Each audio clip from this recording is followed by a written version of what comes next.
Greetings ladies and gentlemen, and welcome to today's Reddit series video from the subreddit HFY called Glintstone Chapter 7 Captive. W.R.E crept through the woods, careful to avoid the dry brush under the trees. A misplaced step and a single crunch and the swarm would be on him. The dark shapes of houses were silhouetted against the star-lit sky. The moon was pale silver in the sky. W.R.E was grateful for that. A full moon would have illuminated too much of the area, making it very difficult of a scout to move about unseen, even one as skilled as W.R.E. And he was very skilled. Amongst the war hunters, he was considered the best. And when you are a member of the war hunters, you are already very skilled at silent movement. It was no coincidence that his unit was called the War Hunters. Each and every member of the party had been a hunter before they joined the rebellion, but before they'd used their talents to hunt beasts. Now they used it to hunt those that would enslave the galaxy. W.R.E ground his teeth at that thought. He almost rubbed his wrists out of habit, but he stopped himself. The movement was unnecessary, and unnecessary movement got a scout killed, even one as skilled as W.R.E. W.R.E felt no pride in that fact. It was just how things were. Fire burned, meat tasted good, and W.R.E was the best scout alive. He felt the wind rise and he froze, waiting for the dry leaves to blow past. The wind died down and W.R.E crept forward. There was no sign of the swarm invaders in the village Jim had called home. But W.R.E was careful. That was why he was still alive. Patience and care got gone a long way. Many did not understand this. They rushed here and there, mouths letting out the wind and hot air. Words were not to be wasted on the light and trivial things. If one waited and was patient, all questions would be answered, and there was not much worth saying. W.R.E glided carefully between the houses, leaving the woods behind. The dry leaves still covered the paved ground, and the smell of gravel and fine particles presented a new challenge. W.R.E rose to it and suppressed it with ease.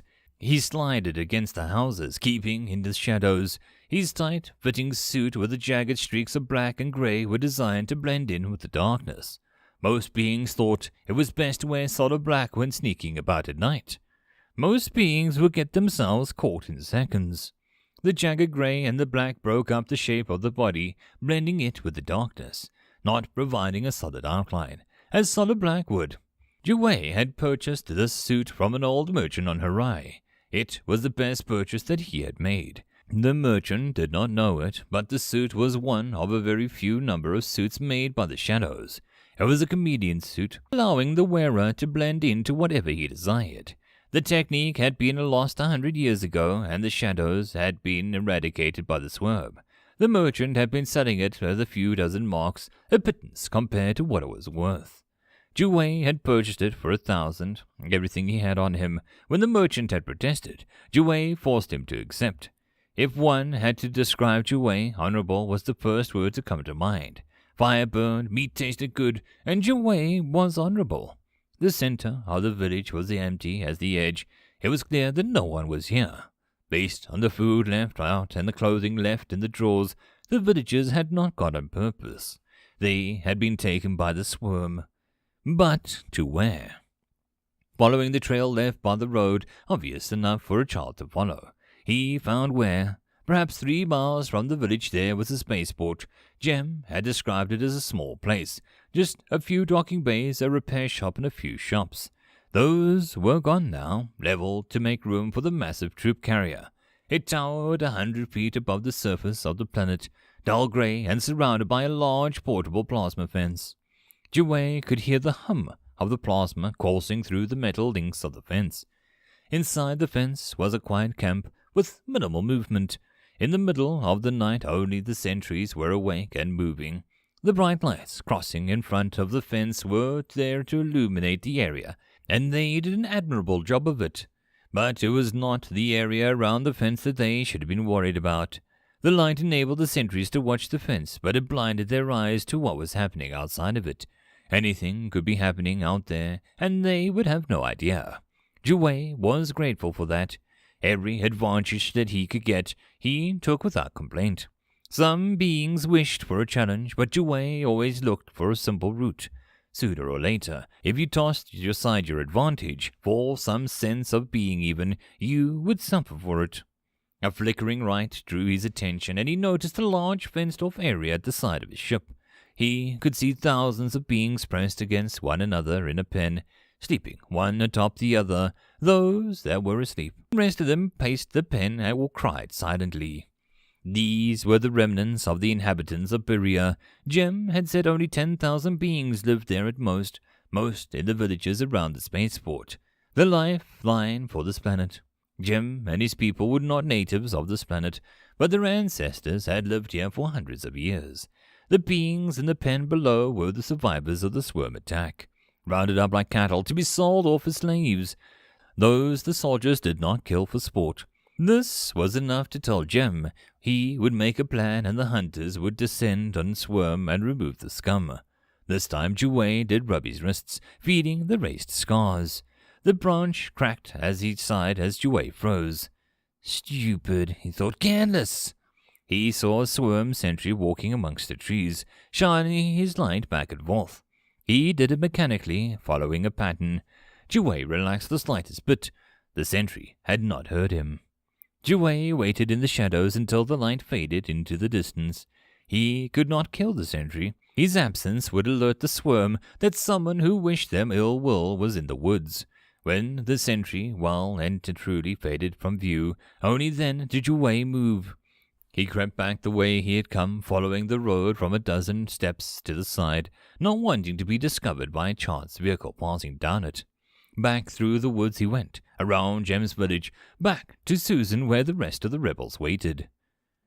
We stood in Susan's bay, around a bench Clint had pulled out the center of the floor. A crudely drawn map of the sworn troop ship and surrounding area lay on the surface.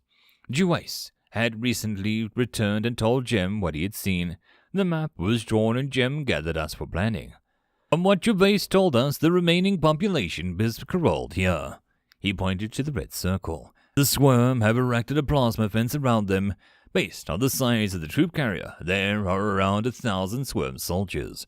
The rest have either left or this is all the Empire sent. He paused, letting that sink in. As you may have noticed, there are only 6 of us. We could each account for 10 if forced to, perhaps more, but that leaves us with 900 other swarm. We are not here to force the swarm off this planet. What we are here to do is to free as many prisoners as possible. I have a plan to do this. We leaned in closer, listening to Jem as he unfolded a plan to us. The other hunters nodded, and Clint grinned. It was a good plan. I like it, Clint said, but, if I may, I have one suggestion. He told us what he was thinking, and the hunters looked at him like he'd grown a second head. Are you insane? Deke said, his eyes wide. How the hell are you going to do that? Jem shook his head. That's not even the craziest thing I've seen him do. All right, Clint, do as you will. If this works, we'll have all we need to get the captives out of here. You all know your roles. Now get some sleep before we strike. He did not look like he was going to sleep.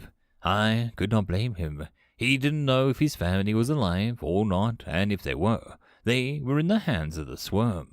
I left him and went to my bed. I lay there, not expecting to sleep either.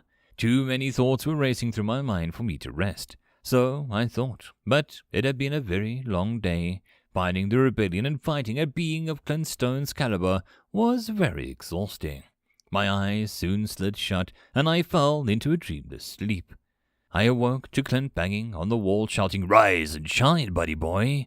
Let's go kill us some pigs." End of chapter. I hope that you enjoyed, and if you did, please consider subscribing. If you wish to support the author, there is a link to the original story, so pop over there and give him your support. If you wish to support this channel, however, there are a few ways to do so. The best and easiest would be to share this video with other people, as well as liking, subscribing, and leaving a comment. All of these things tell the algorithm that this channel is at least vaguely interesting, and that may share it with other people. If you wish to support the channel in some other manner, watching my other videos would also help tremendously. Or, if you really like, there is a link down below to leave a tip or to join the Patreon. Any and all support is very much appreciated. And I hope that you all have a good one until the next time, and I'll see you then. Cheers.